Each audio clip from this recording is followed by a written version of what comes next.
¿Qué tal? Buenas noches, bienvenidos una vez más a Entredichos, que hoy tiene por invitado a un internacionalista por el Colegio de México y politólogo por la Universidad Libre de Berlín. Un hombre que es profesor e investigador del Centro de Investigación y Docencia Económicas, es sobre todo especialista en comercio de armas, política de drogas, crimen organizado y seguridad en la relación entre México y Estados Unidos. Es, diría yo, un articulista, ensayista y escritor, y es por este último motivo por el cual me he permitido invitarlo, porque publicó un libro, La violencia vino del norte, en editorial Debate, que viene muy oportunamente a la coyuntura derivada de la captura del capo criminal Nemesio Ceguera. Se trata de Carlos Pérez Ricard, a quien le doy la más cordial bienvenida. Muchas gracias, René. Estoy muy feliz de estar acá. No, hombre, por el contrario. Bueno, sostienes en el libro que la política, de algún modo, antidrogas, el rol de las agencias de seguridad y la intervención histórica de Estados Unidos en México es en buena medida causa de la violencia aquí.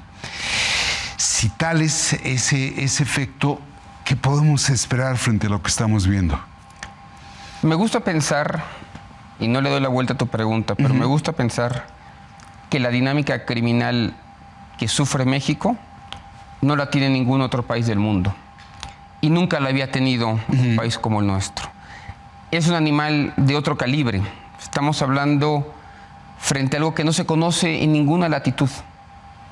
Los 3.100 kilómetros de frontera entre México y Estados Unidos traen dos dinámicas que, insisto, nadie más tiene. El comercio de drogas, que va normalmente del sur al norte, que abastece a 4 millones de usuarios diarios de cocaína, por no hablar heroína, por no hablar marihuana o drogas sintéticas. Pero insisto, un tránsito constante de drogas hacia allá, por un lado, y por el otro lado, el flujo de armas de Estados Unidos a México. Nosotros calculamos que todos los años entran por la frontera entre Estados Unidos y México 145,000 armas. Si quieres, luego vamos al dato en concreto, pero quedémonos con esa cifra muy conservadora, que equivaldría a unas 400 armas diarias durante 2 décadas, o 17 por minuto. Cuando terminemos esta conversación, habrían sido traficadas por las fronteras 15 o 16 armas. Estas dos dinámicas, las armas y las drogas, han estado presentes en nuestra coyuntura los últimos 20 años.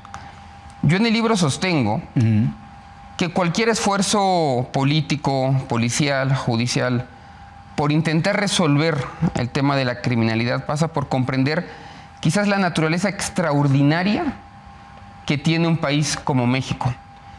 Y quizás da las claves de por qué no podemos o no hemos podido resolver el problema a pesar de 4 sexenios distintos con orientaciones diferentes. Precisamente porque, desde mi punto de vista, no hemos entrado realmente al diagnóstico, es decir, cuál es el fuego que está atizando nuestro problema criminal, y que son las armas y que son las drogas. Bueno, creo que hay que pensar otra vez esto de cero. Es como decía Chesterton, cuando se está incendiando Roma, no necesitamos a un bombero, necesitamos un ingeniero hidráulico que nos responda cómo resolver el problema de tajo. Pienso que jamás nos hemos hecho las preguntas pertinentes a resolver el problema actual que tenemos. En un libro anterior, que se llama 100 años de espías y drogas, trato yo el tema de las drogas y de lo que supone vivir frente a Estados Unidos. Y en este intento ponderar de una manera muy especial, quizás como no se había hecho en un libro de divulgación como este en 200 páginas, de qué tamaño es el comercio de armas que vienen de Estados Unidos a México y el daño que hace para producir dos cosas: diversificar el mercado criminal en México y después tener más violencia, no solo medida en homicidio, sino también en otras expresiones de violencia como secuestro, cobro de piso o lesiones. Ese es el argumento. Has utilizado 3 veces una palabra mágica, resolver la criminalidad. ¿Es que tiene solución? No sé si tiene solución porque no hay una bala de plata acá. Pero lo que este libro sostiene, y sostengo, llevo mucho tiempo pensándolo así, es que la raíz de la violencia del año 2007, 2008. De hecho, me devuelvo a ese momento. Tú hablabas de la coyuntura del Mencho. Bueno, yo estoy intentando pensar en 2 décadas de guerra contra las drogas. Este libro nace pensando en qué sucedió durante los últimos 20 años. ¿Por qué no se ha resuelto la situación en 20 años? El libro lo que sostiene, en un minuto, en una nuez, Sí. es que en Estados Unidos, antes del 2006, en el año 2005, 2004, se flexibilizó el mercado de armas allá. Se volvió más fácil producir, más barato producir, hubo incentivos a la producción y se volvió también más fácil comerciar y comprar. Era muy complicado en el año 2000 comprar y vender armas en Estados Unidos. Esto cambia con una serie de reglas, unas 20 reglas estatales y federales que desregularizan el mercado. Hace que, por darte un dato, la producción de armas se vaya de 3 millones de armas en el año 2000 a 15 millones de armas en el 2015 en Estados Unidos. Además, armas de mayor alto calibre, mayor cadencia de disparo. Bueno, eso produce que más armas ingresen a México por una vía ilegal. Hay 60,000 armerías en Estados Unidos. 60,000 armerías son 6 veces más que el número de cafeterías Starbucks que hay en Estados Unidos. 6 veces más. Y es el doble de todas las hamburgueserías Wendy's, McDonald's y Burger King que hay en Estados Unidos. 60,000 armerías que ven la posibilidad de vender su armamento a personas Legal de un tráfico de hormigas allá ilegalmente y entra a México. Bueno, más armas empiezan a entrar a México por el año 2005, 2006. Lo tenemos completamente medido. Crece el número de armamento que es ingresado a México y también la calidad del armamento. Es muy importante.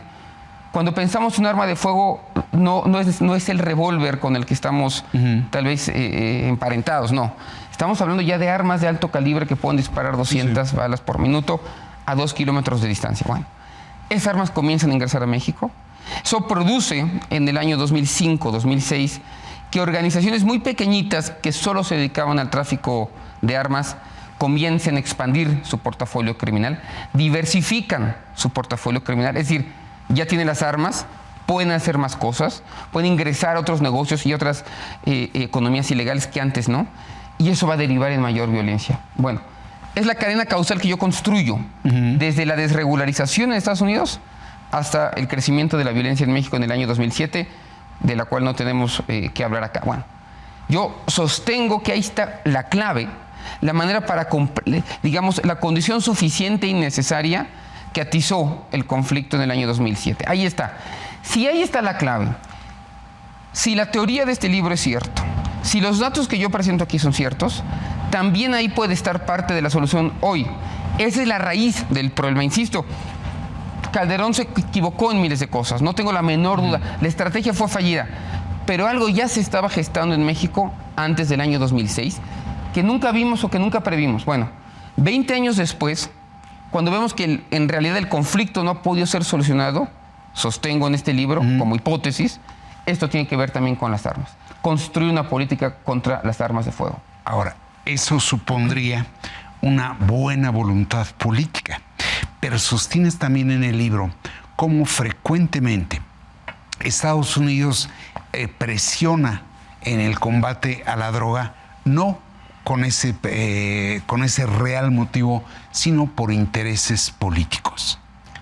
Sobre la base de la realidad que estás planteando y la falta de voluntad política, ¿ahí cabe la solución?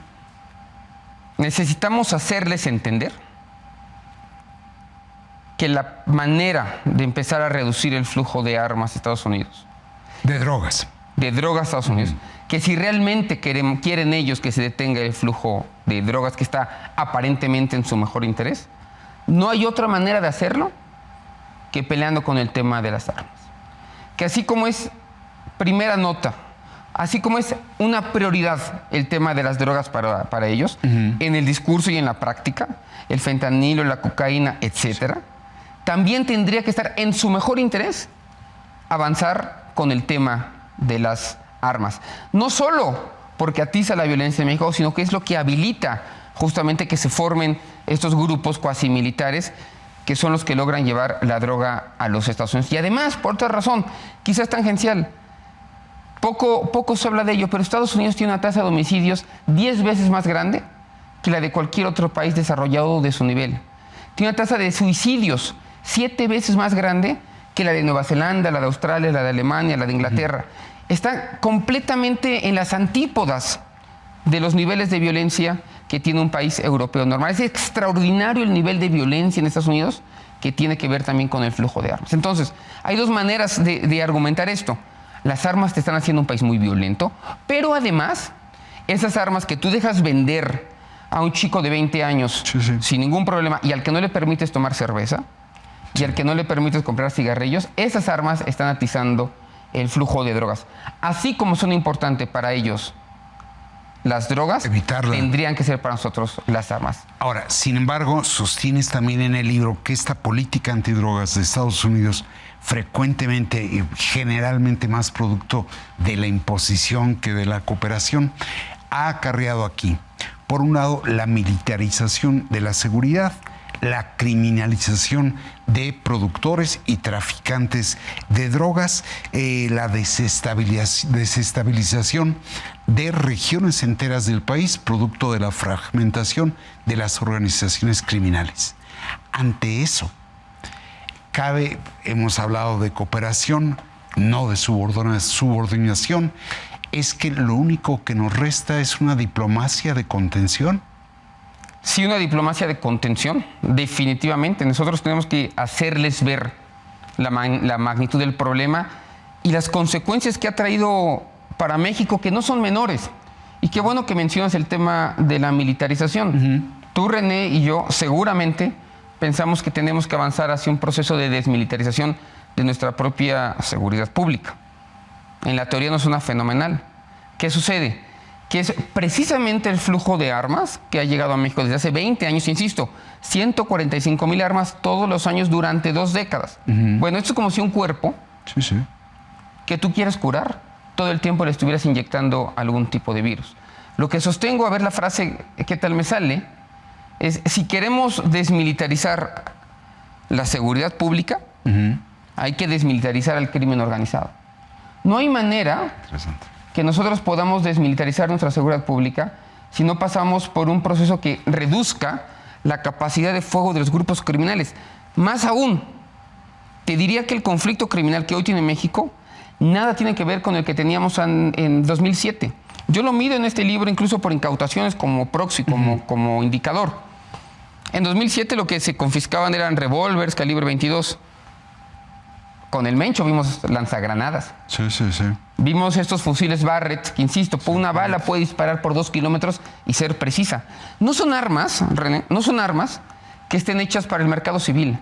Son armas que están producidas en Estados Unidos, hechas en Estados Unidos, manufacturadas y vendidas justamente para que vengan al mercado mexicano. Por eso las demandas que hizo México hace 3 años contra distribuidoras, tiene un punto muy válido. Esos distribuidores, esas armerías, esa gente sabe que ese producto va a terminar en México y lo sigue haciendo. Es como pensar que si tú contaminas un río arriba, el río va a fluir y va a ir abajo y el agua de abajo no va a estar contaminada. Lo saben perfectamente y sin embargo hacen muy poco al respecto. Ahora bien, con respecto a la diplomacia y lo que se puede hacer, tengo para mí, lo escribo al final del libro, que poco o nada va a cambiar en Estados Unidos.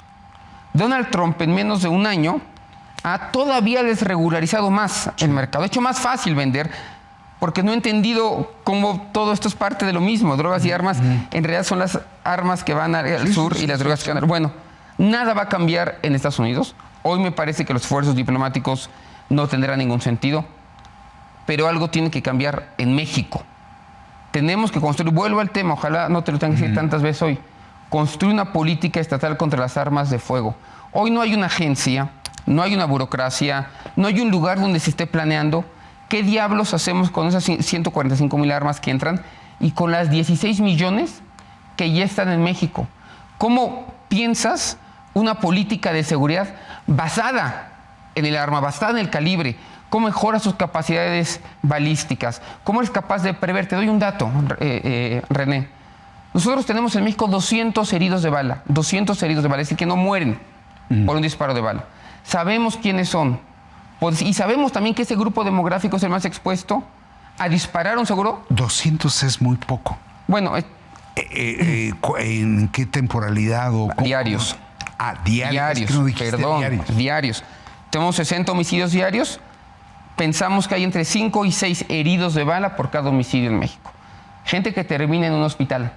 Gente que podemos identificar. Bueno, este grupo demográfico de 200 diarios, ese grupo demográfico es el que más está expuesto a disparar por segunda vez el gatillo o a recibir otro disparo. Lo sabemos por la literatura. Se sabe, hay estudios comparados sobre esto. Bueno, ¿no tendría el Estado mexicano la capacidad de identificarlos y ofrecer ya sea trabajos o coerción, es decir, ir tras de ellos? Son el grupo que más son los posibles generadores de violencia y víctimas de la violencia. Bueno, armar la capacidad como Estado para decir, nosotros vamos a pensar el problema de las armas de manera orgánica por diferentes secretarías desde diferentes dimensiones. Bueno, no tenemos ni siquiera una ATF, que es la agencia que se encarga en Estados Unidos. Alcohol y armas de fuego. Y armas de fuego. No tenemos hay una pequeña oficina, me parece, en la Fiscalía, que tiene 16 personas a cargo, que hace política de armas. No tenemos política de armas, termino y cierro con esto, frente al mayor, desde mi punto de vista, frente al mayor problema de seguridad que tiene México y que ha tenido 20 años y que justamente no haberlo pensado en serio es una de las respuestas que yo tengo al por qué no hemos resuelto el problema de la seguridad. Ahora, sostienes en el libro la necesidad de verdaderamente lograr acuerdos en la escala bilateral para tratar de encontrar una solución. Pero el problema de la criminalidad sobre la base del implante del cártel Jalisco Nueva Generación, no solo en 20 estados del país, sino en múltiples países, no es ya la criminalidad un problema global más que de frontera a frontera. Sí lo es, pero el crimen sigue siendo local. El crimen sigue estando en un lugar específico. El Mencho, sobre todo, extorsionaba a los aguacateros. Tiene una cosa muy local. Lo que hay que evitar que tengan es esa capacidad de armarse y viene de Estados Unidos. Mira tú el título del libro. Se me ocurrió un día corriendo pensando, ¿cómo llamo este libro y cuál es la idea que yo quiero dar acá? La violencia vino del norte. Viene precisamente porque en Estados Unidos es muy barato comprar un arma y muy sencillo comprar un arma. Por $400, cruzas tú la frontera y puede costar ya $800. Y la persona que hace ese tránsito de Estados Unidos a México lo puede hacer 6, 7, 8 veces. Y lo hace en Tucson, y luego lo va a hacer en Phoenix, y luego lo va a hacer en San Diego, en la ciudad que tú quieras, 6, 7, 8, 9 veces, y no va a sonar una sola alarma. Nunca va a sonar una alarma de que la misma persona de 20 años, hombre, mujer, estadounidense por lo general, esa persona cruzó la frontera después y lo ha hecho durante 50, 60 semanas. Yo tengo identificados en ese libro casos de 600, 700, 800 armas que una sola persona ha traficado y nunca sonó la alarma que diga, algo está pasando acá. Bueno, sin eso, si no se arregla eso, nosotros jamás vamos a poder evitar la creación del nuevo Mencho. Ahora, aunado a lo que estás tú ya señalando, pareciera ser que el gobierno de Donald Trump ya no nos ve como socios, ya no nos ve como aliados, nos ve como problema. Y en esa medida siempre es muy rentable tener una piñata política, pues capaz de reventar esa piñata con motivo de las elecciones de noviembre. Creo que lo que hoy hace el gobierno de México es ganar tiempo para que pase la primera semana de noviembre. La captura del Mencho, los extraditados que no son extraditados, las promesas, la cooperación, todo tiene como finalidad lograr salir vivos al 5 de noviembre, que me parece que es la elección. Pero comparto contigo el diagnóstico. México hoy no está en un nivel más alto que Eritrea, o que Congo, o que Etiopía para Estados Unidos. Nos consideran parte de eso y es una absoluta tragedia que el mayor socio comercial, la relación más importante que tiene Estados Unidos con el mundo es México, y sin embargo tengan esa visión de nosotros. Yo sostengo que Donald Trump se configura su ideología haciendo otredad a México, a todo lo que es México, a todo lo que es México él no quiere ser. Esa es parte de su política. Bueno, nosotros pensamos que si queremos pensar América del Norte de otra manera, y creo en América del Norte, y creo que los problemas de América del Norte en general son los mismos, te lo mostré con los datos de armas de fuego en Estados Unidos, tenemos que pensar en políticas para América del Norte en el que estén consideradas tanto el tema de las drogas como el tema de las armas. Si no, no se puede. Muy bien. Si te parece, vamos a seguir conversando, pero vamos a una pausa y regresamos.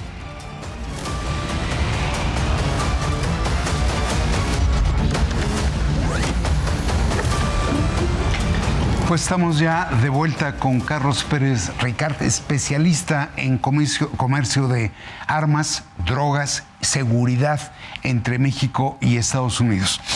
Ahora, la captura del Mencho, de algún modo, la captura y el abatimiento, diría, ¿de algún modo modifica lo que planteas en el libro o sostienes la idea que formulas en el libro? Que las armas son importantes, van a ser importantes y son la condición necesaria y suficiente para pensar el crimen organizado, la mantengo.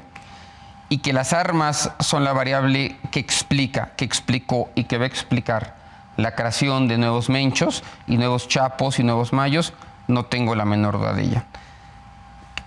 Otra pregunta es, ¿qué va a pasar con el Cártel Jalisco Nueva Generación? ¿Qué va a pasar con sus flujos de armas? Esa te la voy a plantear más adelante, pero antes de ir a ese punto, tú dices, hay un giro natural en la política de seguridad del actual gobierno frente a la que hubo en el anterior.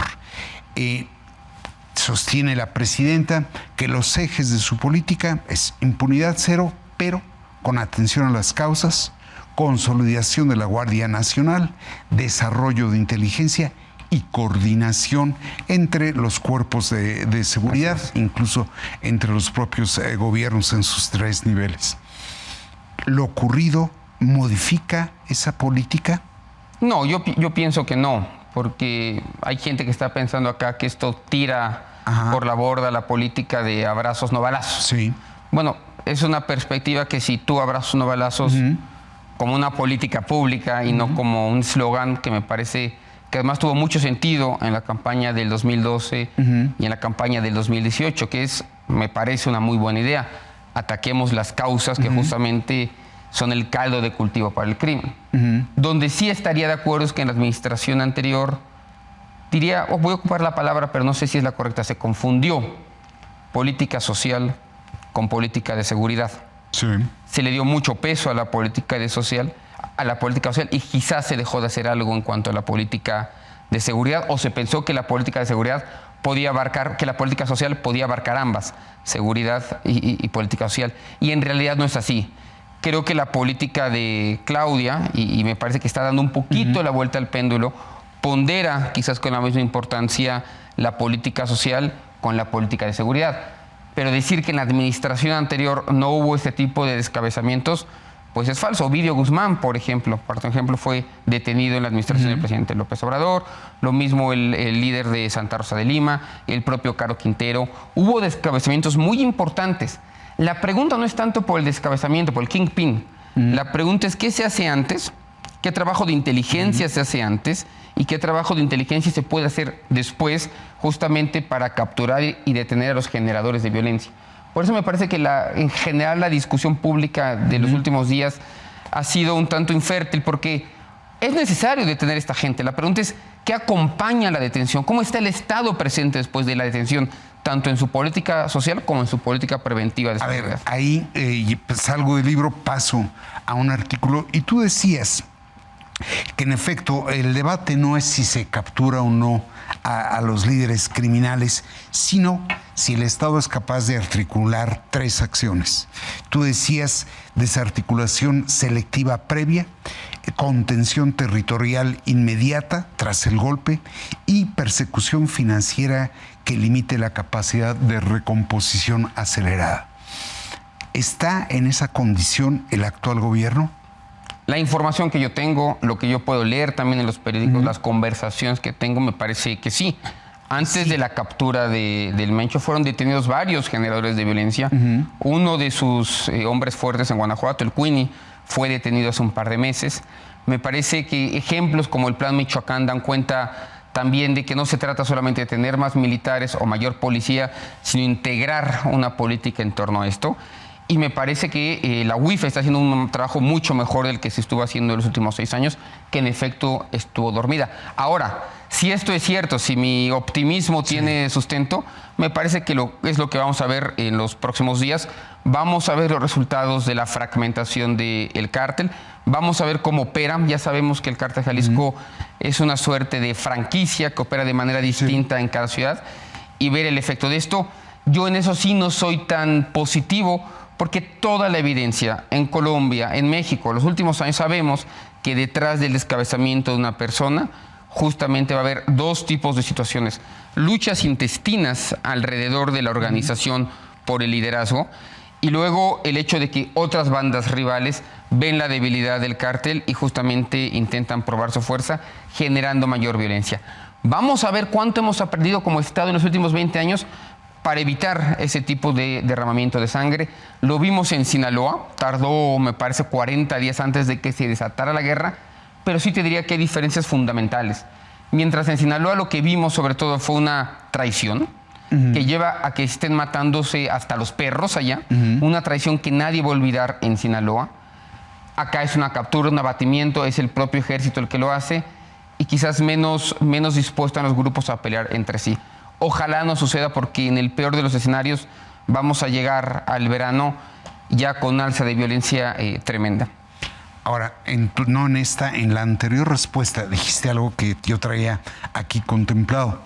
Desde mi perspectiva, el anterior gobierno puso el acento en la desigualdad y no en la inseguridad. Fue un error estratégico de la pretendida 4T el haber privilegiado la desigualdad sin considerar a fondo la inseguridad. Sabemos por toda la bibliografía académica de crimen en América Latina que el mayor predictor de violencia y de crimen es la desigualdad. Hay un libro increíble que se llama More Money, More Crime, de Marcelo Bergman, que trata justamente de cuando más dinero hay en una ciudad y se genera desigualdad, mayor crimen va a haber. Que se haya atacado la desigualdad no me parece menor, no solamente por la deuda estructural que tenía el Estado con la sociedad de atacar la desigualdad, sino que también, quizás no en el corto plazo, pero en el mediano y largo plazo, es tu mejor política pública para atacar cualquiera de tus problemas. Ahora, una política social que vaya contra la desigualdad y vaya que se consiguió reducir la desigualdad y la pobreza en México, no hace, insisto, una política de seguridad. Es una cosa mucho más técnica, más instrumental, mucho más dinero a ciertas cosas que son muy importantes, y eso sí creo que se dejó de hacer, porque para el presidente todo estaba, para el expresidente, en el tema de la desigualdad. Me parece que se dejó de hacer, y creo que lo que estamos viendo sí es una corrección. Sí es verdad que en la política de seguridad hay más cambio que continuidad, y qué bueno, porque se dejaron de atender muchos problemas concretos que tienen que ver sobre todo con el uso de investigación. Y la llegada de Omar García Harfuch a la Secretaría me parece que está resolviendo este problema. Ahora, de ahí a decir que se dejó crecer al crimen organizado porque se le abrazó, como han querido decir mucha gente de la oposición, pues me parece que hay un mundo, digamos, entre esa exageración y lo que realmente sucedió. Ahora, yo sí veo un giro en la acción coyuntural, pero no acabo de verlo en la acción estructural. ¿A qué voy? Veo que sí, se giró la política de seguridad, pero no he visto que ese giro se acompañe del reajuste de la estructura en materia de sistema penitenciario, fiscalías, policías, y que en esa medida puede ser efímera el giro dado. ¿Tú lo ves? Y creo que tienes razón, y quizás me va a costar mucho la siguiente declaración, pero si la presidenta Sheinbaum tuvo que elegir y ponderar una cosa sobre la otra, me parece que eligió una política de seguridad y no una de justicia. De seguridad y no de justicia. Quien nos está escuchando, a ver si cuando de aquí está hablando, bueno, se puede avanzar una política de seguridad que es investigación, policía, incluso encarcelamiento. En el gobierno de Sheinbaum se está encarcelando el doble de personas. Sí. Y el sistema es igual, el sistema penitenciario. El sistema es exactamente el mismo. Y quizás lo que yo veo es que falta la parte de justicia, que funcione mejor la fiscalía, que mejore el sistema penitenciario, que mejore esta otra estructura que dé, digamos, el rule of law, la legalidad a la cosa.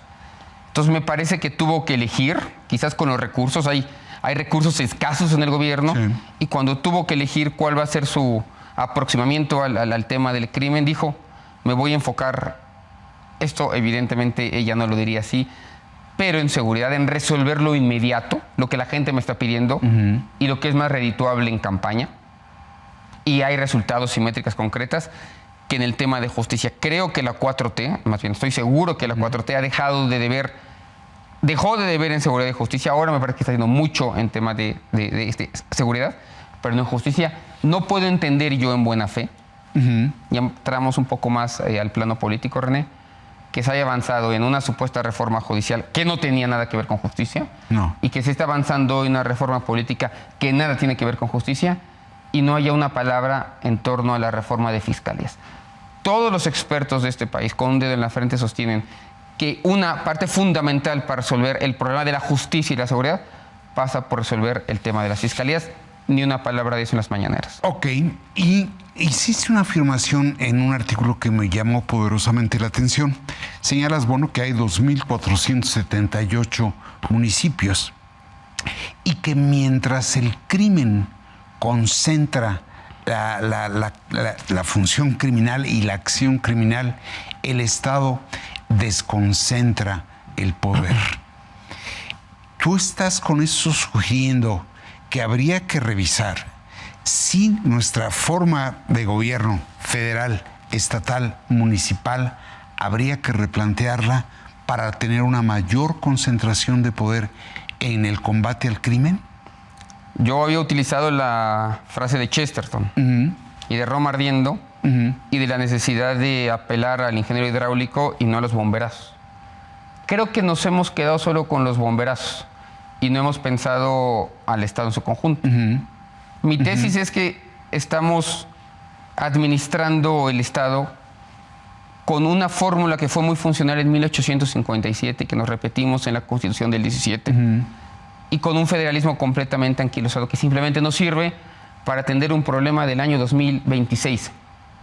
Lo repito, tenemos una configuración del Estado muy útil para resolver problemas internos del siglo XIX para un problema del siglo XXI. Los municipios hoy, en el mejor de los casos, son inservibles para atender la mayoría de los problemas del país, y en el peor de los casos son el grado de gobierno que mejor y más puede cooptar el crimen. Sí. Así son las policías municipales. Las policías municipales no sirven justamente para eso. Alguien podrá decir, con razón, el militar no está hecho para tareas de seguridad. Eso ha sido gran parte del discurso. ¿Y si está hecha la policía municipal para enfrentar al Mencho, o al cártel Jalisco, o al cártel de Sinaloa? Es decir, sí tenemos que pensar que estas entidades de gobierno que fueron muy funcionales en un momento para nuestra república, hoy no lo son más. Pensemos de verdad en soluciones de largo alcance, y una tiene que ser la consolidación de los municipios.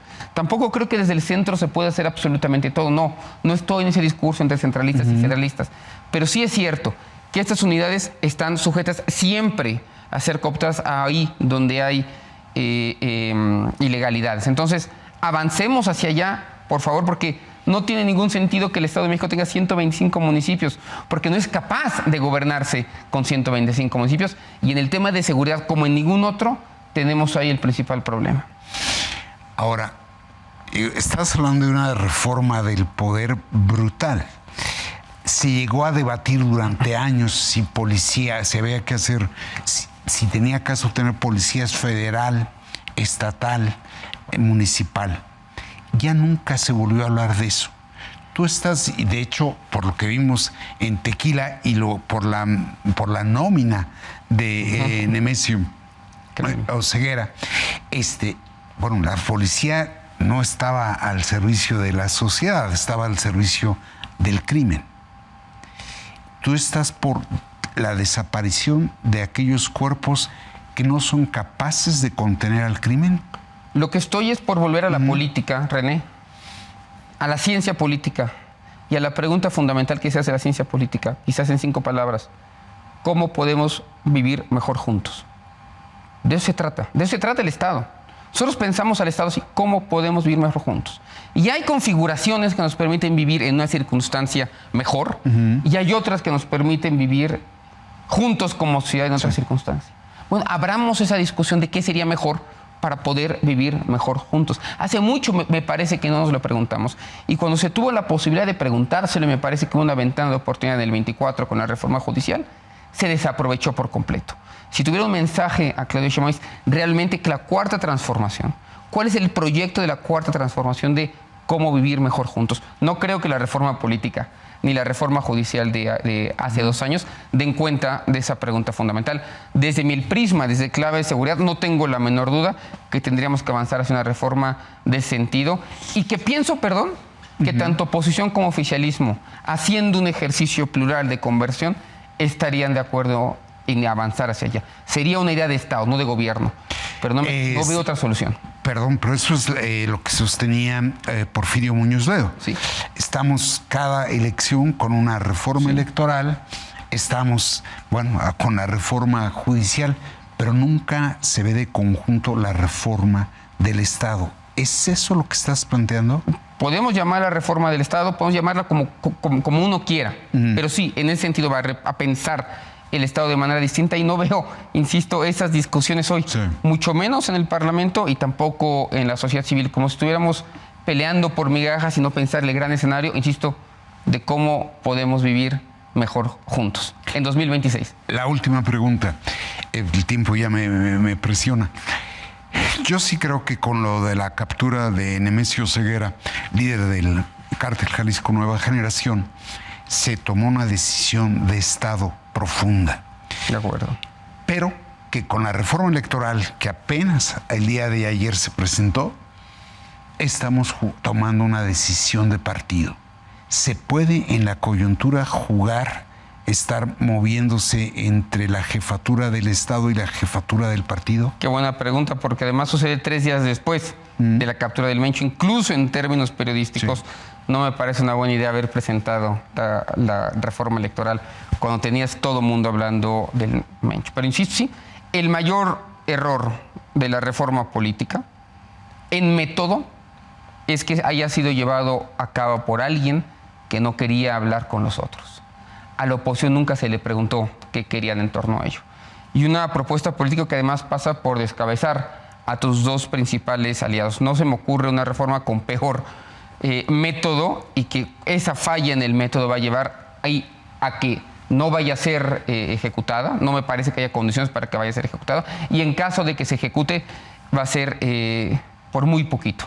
No es una reforma que vaya a trastocar absolutamente nada, ni para bien o para mal, y en la que va a haber un desgaste tremendo, un desgaste político tremendo de la presidenta Sheinbaum. Pero insisto, el problema no es de hoy o de lo que se anunció en estos últimos días, sino de cómo se planeó y a quién se le dio la posibilidad de convocar, digamos, un grupo más amplio para que hiciera. Craso error, quizás el primero de la presidenta. Pues yo te agradezco mucho, no solo la presencia aquí en Entredichos, sino la escritura. Muchas gracias, René, es un placer. Como desde luego le agradezco a los seguidores del Financiero Televisión el hecho de acompañarnos aquí en Entredichos. Muchas gracias.